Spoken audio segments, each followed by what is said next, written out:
Okay, deep divers, welcome back. Today we are tackling a really significant topic, something absolutely crucial for your GCSE History Paper 2, Section A, especially if you're doing the AQA course. That's right.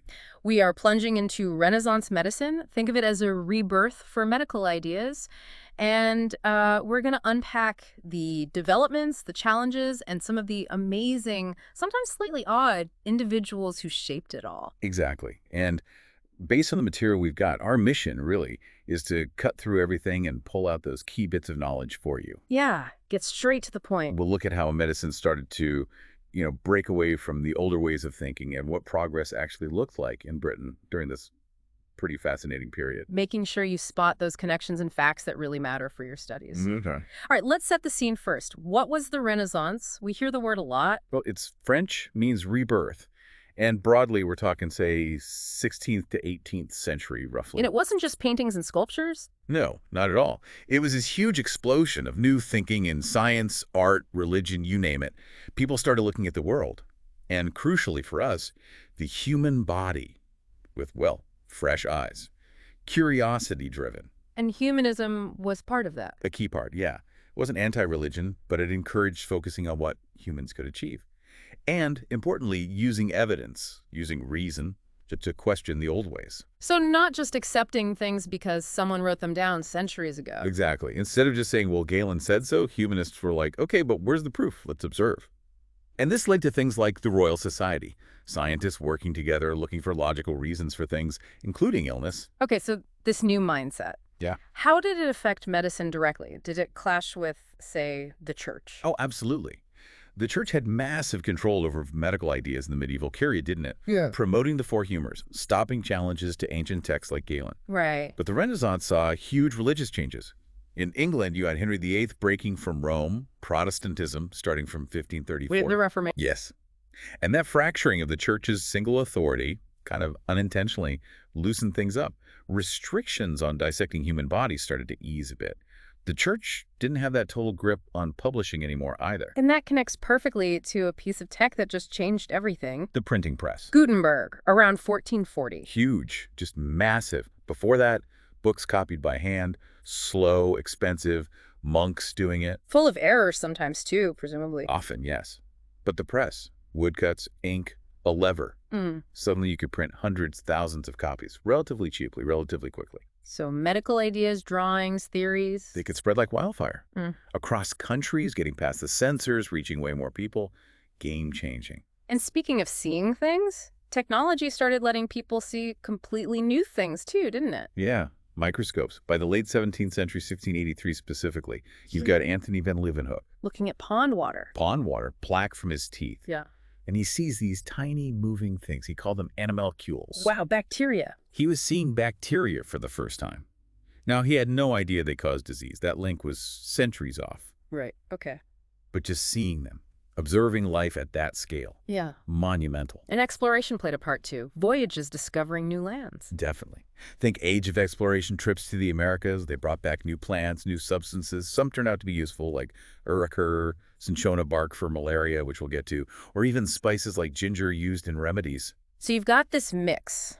A new mindset, questioning things, the old authority, the church, weakening, tech spreading ideas and letting you see new stuff, new ingredients coming in. It's the perfect storm, really. It creates this environment where properly studying anatomy through dissection becomes more possible, more valued. Leading to people looking at the body itself more closely. Exactly. People like Jan Baptist van Helmont looking at digestion. And it lays the groundwork for the big names like Vesalius and later Harvey. Plus, constant warfare pushed surgery forward too. New weapons meant nasty injuries. Okay, let's get into those individuals. First up, a name you absolutely have to know. Andreas Vesalius. Vesalius. Right. What's so fascinating and brave about him is that he directly took on Galen. Galen, the ancient Roman doctor everyone followed for like 1,000 years. Over 1,000, yeah. Yeah. Vesalius trained in Paris, lectured in Padua in Italy, which was a real center for new ideas, partly thanks to links with Islamic medicine. And he did something pretty radical for the time. He actually dissected people properly. Yes. Detailed human dissections. And guess what? He found mistakes. Loads of them. Over 300 errors in Galen's work. Why was Galen so wrong? Because he'd mostly dissected animals. Monkeys, pigs, couldn't dissect humans back then. So Vesalius showed, simple things like the lower jaw is one bone, not two. Men and women have the same number of ribs. Yeah. Obvious to us now, but revolutionary then. And he published this. He did. 1543. Ah. On the Fabric of the Human Body. A landmark book. And not just text, incredible, accurate illustrations based on his dissections, muscles, bones, organs. So it wasn't just correcting facts, it was showing a new way. Precisely. It basically said, look, stop just reading old books. Do your own observations. Dissect. See for yourself. That sounds hugely significant. Did it, immediately make treatments better? That's the key point for your exams. Yeah. Hugely significant for anatomy. Yes, absolutely transformed it. Popularized dissection. Inspired people like Harvey. But did it lead to immediate cures? Not really. Because, okay, they had a better map of the body, but they still had no clue what caused most diseases. Germ theory was centuries away. So knowing where the liver was didn't help cure your plague. Pretty much. Plus, lots of traditional doctors were, well, furious. They stuck to Galen, rejected Vesalius. Change takes time. Okay, so anatomy's improving. What about fixing bodies? Surgery? Ambroise Paré, French surgeon, 16th century. Paré, yeah. Barber surgeon, originally worked for the French army, served kings. He's important because he was dealing with the messy reality of surgery, especially on the battlefield. Firearms were new then, right, causing awful wounds. Exactly. And Paré saw the big problems. Pain, infection, bleeding. He was looking for better ways. And he had that famous accidental discovery. Ran out of boiling oil. That's the story. 1537, ran out of the standard treatment for gunshot wounds, pouring boiling oil in. Agony. Sounds horrific. It was. So, out of desperation, he tried this soothing ointment. He'd mixed up rose oil, egg yolk, turpentine, and the next day, The soldiers were better. much better. Less pain, less swelling, pure chance, driven by war, leading to a better practice. And amputations, he changed that too. He did. Instead of burning the stump with a red-hot iron cauterizing, Again, awful. he brought back an old idea, ligatures, tying off blood vessels with thread, much less painful. But wasn't there a catch with ligatures back then? Yes, another key limitation point. Less Right. painful, sure. But the threads, they weren't clean. Nobody knew about germs, so they were often tying infection into the wound. Oh, so patients might survive the operation but die of infection later. Exactly. Paré improved the technique, made it less brutal, but couldn't beat infection. That lack of understanding was the massive hurdle. He did other things too, though. Artificial limbs. Yeah, quite clever ones for soldiers. Yeah. Showed his practical skill. And he wrote books, shared his ideas, from 1545 onwards. His method spread, used by surgeons in England, like William Clowes for Queen Elizabeth I. He even used Vesalius' anatomy in his own surgery book. So progress in technique. Less pain maybe, but still battling infection without knowing what it was. That's it. He advanced the how, but the why of infection remained a mystery until much later. But his approach, questioning old, painful methods, experimenting, was a big step. Right. Let's move to another giant who overturned ancient ideas. William Harvey, English physician, 17th century. Absolutely fundamental. He learned Vesalius' anatomy, did his own dissections, built on that knowledge.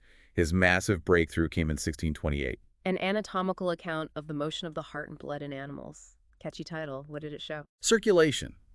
He proved the heart works like a pump, pushing blood around the body in a continuous loop through arteries and veins. Before him, they thought blood was made in the liver and just used up. Pretty much Galen's idea, yeah. Made in the liver, flowed outwards, got consumed by the body, no loop, no pump. So how did Harvey prove them wrong? Careful observation, watching animal hearts beat. Experiments tying those ligatures, ropes around arms. This showed the direction of flow. Exactly. Showed blood pooling, moving one way, and calculations. He worked out how much blood the heart pumped. If Galen was right, the body would need to make an impossible amount, like 1,800 liters a day. Wow. Undeniable evidence then. You'd think. But was it immediately accepted? Let me guess. No. Not really. Again, resistance. Doctors trained in Galen were skeptical. And, crucially, knowing blood circulated didn't suddenly provide a cure for anything. Didn't help with everyday treatments. Right. So many ignored it initially. It took decades, maybe till the 1670s, for universities to really start teaching his ideas widely. But long-term, huge impact. Oh, absolutely revolutionary. Changed the whole understanding of physiology. Laid the foundation for so much later medicine transfusions, understanding drug delivery. It cemented the scientific method observation, experiment in understanding the body. Okay, so we've got better anatomy, understanding circulation, But did people actually figure out what caused disease in Renaissance Britain? Well, the thinking started to change, but the short answer, mostly no. The real culprits, germs, were still invisible, unknown. So old ideas hung around. Definitely. Miasma bad air was still the go-to explanation, especially during plagues. Hugely influential. And the four humors? Still kicking around, especially with ordinary people, though educated physicians were moving away from it by the 17th century. Religion, too, less day-to-day influence maybe, but in big crises, people still saw plagues as God's punishment. Astrology declined among the educated, but superstitions, charms during plagues, still common. Any new ideas about causes emerging? A few interesting ones. Alchemy turning into early chemistry, iatrochemistry. People like Paracelsus trying chemical explanations and cures. And Leeuwenhoek seeing those animalcules? Yes, the first glimpse of bacteria, even if the connection to disease wasn't made. And this idea of transference. What's that? Basically, observing that maybe illness could pass from person to person or from a sick person to an object, like rubbing a wart with an onion, hoping the wart transfers. Sounds a bit weird. It does.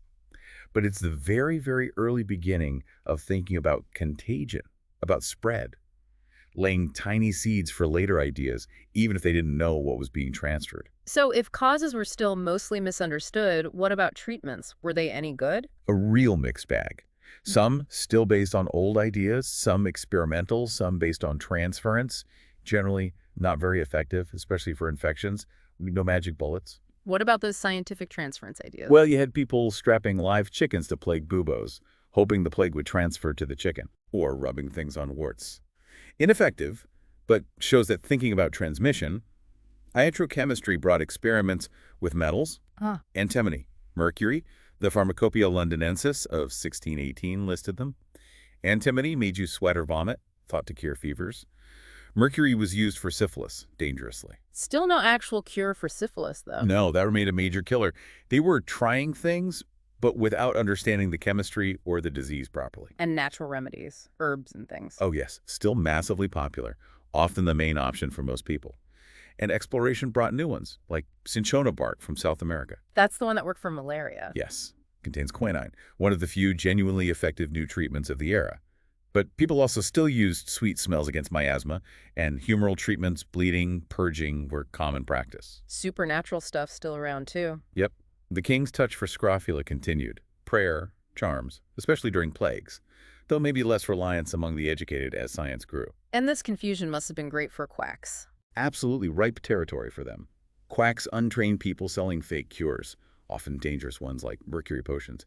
They preyed on desperation, especially during epidemics, a huge problem that lasted for centuries. Let's focus on a specific event, the Great Plague, 1665. How does that show the mix of old and new? Perfect example. Ideas about causes. Very similar to the Black Death hundreds of years earlier. Astrology planets aligning, a comet, God's punishment. And the big one, miasma, bad air, linked to filth and weather. But transference was creeping in. Some people believed it spread person to person, yeah, which led to more emphasis on quarantine. But they couldn't prove how it spread. Treatment's still ineffective. Largely, yes. Strapping chickens, trying to sweat it out, herbal plague waters from apothecaries or quacks. Prevention also looked familiar. Avoid the sick, flee the city if you could afford it, purify the air. But we do see changes. The plague doctors, for instance. Ah, yes, the beaky masks, linked to miasma and transference. Exactly. The mask filled with herbs to filter the bad air, the cloak to stop the disease transferring to them. Yeah. Shows that developing idea. And some weird advice, like catching syphilis to avoid plague, shows how desperate and confused they were. And the government response seems different this time, more organized. Much more. Charles II issued rules. Local councils enforced strict quarantine houses locked for 28 days, Red Cross painted on the door.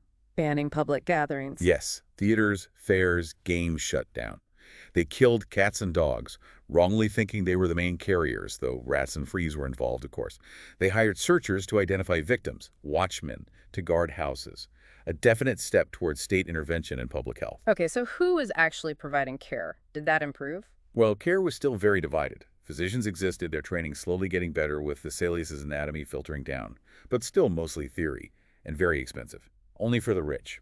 Getting bodies for dissection was still tricky too, leading to body snatching later on, so most people relied on apothecaries and surgeons. Like chemists and, well, surgeons. Pretty much. Apothecaries got more organized, licensed, used some new remedies from iatrochemistry and exploration. Cheaper than physicians, but can still give dodgy stuff. Surgeons learned a lot from war, had apprenticeships, licenses, treated poorer folk, but survival rates still terrible. What? No pain relief, no blood transfusions yet, and crucially, infection. Dirty hands, dirty instruments. Again, no germ theory. So most care happened at home. By far the most common, usually women, wives, mothers, local wise women using herbal remedies, cheapest option. Though sometimes the official medical bodies tried to stop unlicensed women practicing. And hospitals, they changed too. Weren't they just shelters before? More like places for the poor and sick to get food and prayer. Exactly, in the medieval style. Henry VIII closing the monasteries actually shut many of these. Took time for new, smaller charity hospitals to appear. But the big change, their aim, they started trying to cure people, employing physicians, apothecaries. Did they get better during the Renaissance? Some improvements, yeah, by the 17th, 18th centuries. Some tried isolating infectious patients in separate wards. More hospitals opened, including specialist ones like Bethlehem for mental illness, the Locke Hospital for STIs. The deserving poor could get some trained care. But still not great places. Definitely not places the wealthy wanted to be. Often unhygienic doctors spreading germs without knowing. Selective about who they admitted. Reliant on charity, so patchy availability. Really needed the 19th century reforms like Florence Nightingale's focus on cleanliness to become safer. Let's quickly look at two later figures who built on this Renaissance foundation. John Hunter, 18th century surgeon. Hunter, really important link. Army surgeon, surgeon to the king, big believer in observation, experiment.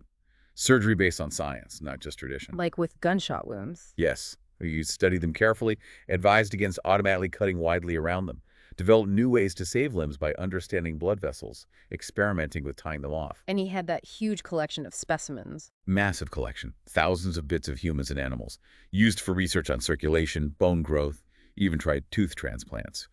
Though acquiring them sometimes involved body snatching, which was controversial. He made mistakes too, though. He did. His theory on venereal diseases was wrong, possibly based on a contaminated experiment. But his influence, huge. Wrote books, ran a famous anatomy school. Taught Edward Jenner. Exactly. His emphasis on scientific principles inspired a whole generation. Which brings us to Jenner. Massive impact. Just incredible. Late 18th century smallpox was terrifying, deadly, disfiguring. Inoculation existed, giving a mild dose, but it was risky, expensive. And Jenner noticed the dairymaids. Yes, in Gloucestershire. Notice maids who got mild cowpox didn't seem to get deadly smallpox. So he tested it, 1796. He did. Gave cowpox to a boy, James Phipps. Later, tried to infect him with smallpox. James didn't get it. It worked. Amazing. He called it vaccination. Yes, from vacca, Latin for cow. Published his findings in 1798. How did people react? Not everyone was convinced, right? No, lots of pushback. People suspicious of using animal stuff cartoons showed people growing cow parts. Scientists were skeptical. Jenner couldn't explain why it worked. Untrained vaccinators sometimes messed up, caused infections. Anti-vaccination groups formed. But the government liked it. Safer and cheaper than inoculation. Exactly. No quarantine needed, so they backed it, made inoculation illegal eventually, paid for child vaccinations, made it compulsory in 1852, paid doctors, fined refusers, big government intervention. And the long-term impact. World-changing. Opposition faded as it proved effective. Smallpox cases plummeted, eventually led to smallpox being declared totally eradicated in 1979. Jenner didn't know about germs, but he pioneered vaccination, inspiring Pasteur, Koch, everyone who came after. Okay, deep divers, revision time. Key things to nail for AQA paper 2. Right. Think factors of change. Science and tech. Printing press, microscope, anatomy, Vesalius, Harvey, early chemistry. Essential drivers. Individuals. Vesalius, Paré, Harvey, Hunter, Jenner. Know what they did and why it mattered. Challenging ideas, new techniques, communication. Printing press, again, speeding things up massively. War. Pushing surgery forward. Paré, Hunter. Religion, superstition. Church power declined, but miasma, prayer, charms, still really influential, especially in plagues. Government. Stepping up in the Great Plague and, crucially, backing Jenner's vaccine. Chance. Don't forget things like Paré's ointment. And definitely compare and contrast. How was it different or similar to medieval times? Miasma stuck around, humors faded for doctors, but not everyone. Hospitals changed purpose, government got more involved. Absolutely. And significance. Why did these individuals matter? think short-term impact often limited, controversial versus huge long-term impact, laying foundations, inspiring others. Explaining how they were significant gives you marks, not just saying they were. Look for that mix of change and continuity all the way through. Old ideas like miasma and herbal remedies existed alongside brand new things like challenging Galen, dissection, new techniques, and eventually vaccination. So we've seen the Renaissance was truly a time of rebirth and challenge, amazing individuals pushing forward, but also continuity, old ideas, big limitations, especially that lack of germ theory. Exactly. Progress isn't always a straight line, is it? It builds, step by step, often by questioning what came before. Hopefully you've got some solid takeaways for your revision from this. Yeah, and maybe a final thought to leave you with.